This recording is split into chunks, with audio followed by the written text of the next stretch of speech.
बच्चों मैंने कुछ सवाल दिए थे आप लोगों को बनाने के लिए, उसका मैं समाधान आज करूँगा और आप लोग ये जानते होंगे कि ये जो सवाल मैंने दिए हैं, वो बहुत इम्पोर्टेंट हैं और इतने इम्पोर्टेंट हैं कि सवाल लगभग सभी बोर्ड परीक्षाओं में आते हैं, चाहे वो सीबीएसई हो, चाहे बिहार बोर्ड हो, चाहे यूपी बोर्ड हो, चाहे कोई भी बोर्ड हो, उसमें ये सवाल आते हैं। इसी इसी सवालों में से आप लोगों का क्वेश्चन आएँगे। इसका मैं आज समाधान करूँगा, मैं बताऊँगा।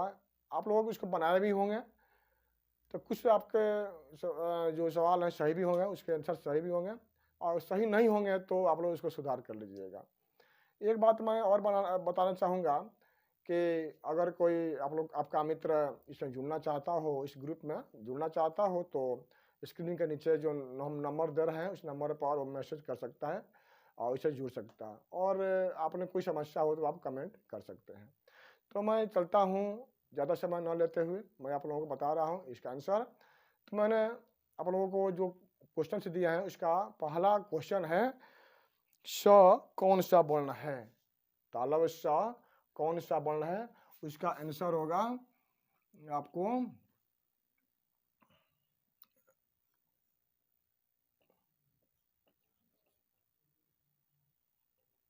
ऊष्म। स ऊष्म वर्ण है। वर्ण तो सभी हैं, क से ज्ञ तक सभी वर्ण हैं, लेकिन उन वर्णों को अलग-अलग बाँटा गया है। तो यह जो स है, यह ऊष्म वर्ण के अंतर्गत आता है। दूसरा क्वेश्चन आपका है, दूसरा क्वेश्चन है, र कौन सा वर्ण है? र, तो र तो आपका अंतस्थ वर्ण कहा जाता है, याद रखिए, अंतस्थ वर्ण कहा जाता है, र को हम अंतस्थ वर्ण कहते हैं। अब है तीसरा है, री का उच्चारण स्थान क्या है? तीसरा क्वेश्चन, री। री हम कहाँ से बोलते हैं? री का उच्चारण स्थान, मानिए कि यह मूर्धा है। री का उच्चारण स्थान मूर्धा है। ठीक है, हम जो अंग है, जो उच्चारण स्थान जो हमारे मुख में है, उसे मूर्धा भी एक स्थान है जहाँ से हम री बोलते हैं। ठीक है, अब आता है चौथा क्वेश्चन। चौथा क्वेश्चन में है, द का उच्चारण स्थान क्या है? द, तो द का उच्चारण स्थान है आपको दंत। द का उच्चारण स्थान दंत है और आप लोग ये भी जानिए कि इसको हम द को हम दंत वर्ण भी कहते हैं, दंत वर्ण भी कहा जाता है। द को हम दंत वर्ण भी कहते हैं। अब है आपको टवर्ग का उच्चारण स्थान क्या है? टवर्ग पूरा ट ठ ड ढ ण का उच्चारण स्थान क्या है? तो इसका भी आपको आंसर होगा मूर्धा। यहाँ देख रहे हैं ना, यही यहाँ पर हो जाएगा मूर्धा। मूर्धा से हम पूरा टवर्ग बोलते हैं। अब है आपको छठा क्वेश्चन में है कि अ और ई से कौन सा नया वर्ण बनेगा? अ और ई के मिलने से कौन सा नया वर्ण बनेगा? तो नया वर्ण आपको बनेगा ए। अगर नया वर्ण ए बनेगा, याद रखिए, अ और ई के मिलने से क्या बनता है? ए बनता है, ये लिखा हुआ है यहाँ पर, देख लीजिए। इसके बाद है आपको ई जोड़ अ, सातवां में है ई जोड़ अ से कौन सा नया वर्ण बनेगा? तो यह बनेगा य। ई और अ के मिलने से य बनता है, नया वर्ण बनता है। ये क्वेश्चन परीक्षा में इस तरह के अवश्य आते ही हैं, याद रखिएगा। इसके बाद है आठवां क्वेश्चन आपका है कि गिरीश का संधि विच्छेद क्या है? गिरीश का संधि विच्छेद क्या है? इसका संधि विच्छेद हम करेंगे तो हो जाएगा गिरी, गिरी जोड़ ईश, गिरी जोड़ ईश, याद रखिएगा। गिरी जब लिखेंगे तो र में ह्रस्व ई की मात्रा देंगे, दीर्घ ई की मात्रा हम नहीं देंगे, नहीं तो गलत हो जाएगा। अब है नौवां क्वेश्चन आपका है कि उ और अ से कौन सा नया वर्ण बनेगा? उ और अ से कौन सा नया वर्ण बनेगा? उ और अ से आपका व बनता है, याद रखिए, उ और अ से व बनता है, व बनता है।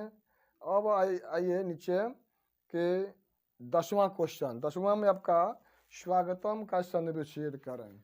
10वां क्वेश्चन है स्वागतम का संधि विच्छेद करना है। तो इसका होगा संधि विच्छेद सुजोड़ आगतम, आगतम, सुजोड़ आगतम स्वागतम होता है। याद रखिए, बहुत इंपॉर्टेंट क्वेश्चन है, परीक्षा में यह बहुत बार पूछा गया है, याद रखिएगा। अब है कि अ और उ से कौन सा नया वर्ण बनेगा, और अ और उ से कौन सा नया वर्ण बनेगा, यह हो जाएगा ओ। अ और उ से ओ बनता है, याद रखिएगा, और उ से ओ बनता है। इसके बाद है क्वेश्चन अ और ओ से कौन सा नया वर्ण बनेगा, अ जोड़ ओ से, तो अ और ओ से आपका औ बनता है, याद रखिएगा, और ओ से औ बनता है। एक और आपका शब्द है जो बार बार परीक्षा में पूछता है, उज्ज्वल। 13 नंबर का क्वेश्चन है, उज्ज्वल का संधि विच्छेद करें। उज्ज्वल का संधि विच्छेद होगा उत जोड़ ज्वल, उत जोड़ ज्वल, याद रखिएगा, उज्ज्वल का संधि विच्छेद उत जोड़ ज्वल होगा। अब है कि संस्कृत समजोड़ कृत की संधि क्या होगी, समजोड़ कृत की संधि क्या होगी, तो इसका आंसर होगा संस्कृत। समजोड़ कृत का की संधि करेंगे तो संस्कृत शब्द बनेगा। अब इसके बाद है कि निह जोड़ रोग की संधि करें। निह जोड़ रोग, याद रखिए, निह जोड़ रोग का संधि करेंगे तो हो जाएगा निरोग। ये परीक्षा में हमेशा यह पूछता है, कई बार परीक्षाओं में मैंने इसको देखा है, ये क्वेश्चन आए हैं। अब चलते हैं हम कि मनोरथ का संधि विच्छेद करें। मनोरथ का संधि विच्छेद करना है तो यह हो जाएगा मनः, यह विसर्ग संधि है, मनः जोड़ रथ, यह विसर्ग संधि में आता है, मनः जोड़ रथ बराबर मनोरथ। अब है 17 नंबर में, 17 नंबर में होगा कि भिखारी शब्द कौन संज्ञा है। भिखारी शब्द कौन संज्ञा है, तो हो जाएगा जातिवाचक। भिखारी शब्द जातिवाचक संज्ञा है। क्वेश्चन सब में से आते हैं, सब चैप्टर में से क्वेश्चन आते हैं, संज्ञा हो, सर्वनाम हो, क्रिया हो, विशेषण हो, सब में से इसी तरह के क्वेश्चन आपको आते हैं। अब 2 क्वेश्चन और छूट रहा है, 3 क्वेश्चन, उसको बता रहा हूं मैं, देख लीजिए। हमारा क्वेश्चन है आपका, हिमालय कौन संज्ञा है। हिमालय हो जाएगा 18 नंबर है, हिमालय हो जाएगा व्यक्तिवाचक संज्ञा, व्यक्तिवाचक संज्ञा, हिमालय व्यक्तिवाचक संज्ञा हो जाएगा, ठीक है।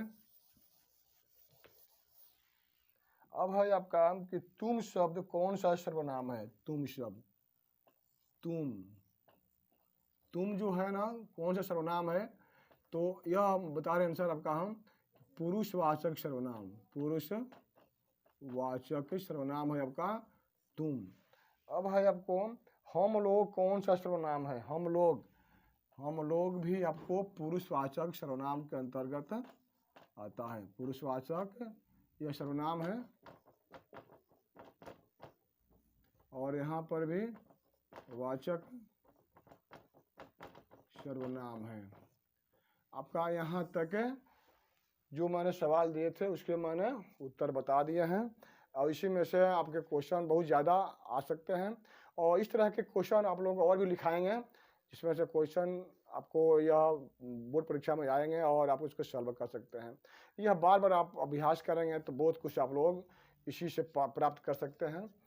तो यहाँ तक मैंने आपको बताया, और मैंने इस वीडियो को मैं अंत करता हूँ। इसके पहले मैं बता भी दिया हूँ कि ग्रुप में शामिल होना चाहते हैं तो स्क्रीन के नीचे जो मैंने नंबर दिया है उसको आप मैसेज कर करके, नंबर दे करके ग्रुप में शामिल हो सकते हैं। और यह जो वीडियो है और मित्रों को अवश्य बताइएगा, और सब्सक्राइब कीजिएगा कि यह बार बार आपके पास यह वीडियो मेरा जाएगा।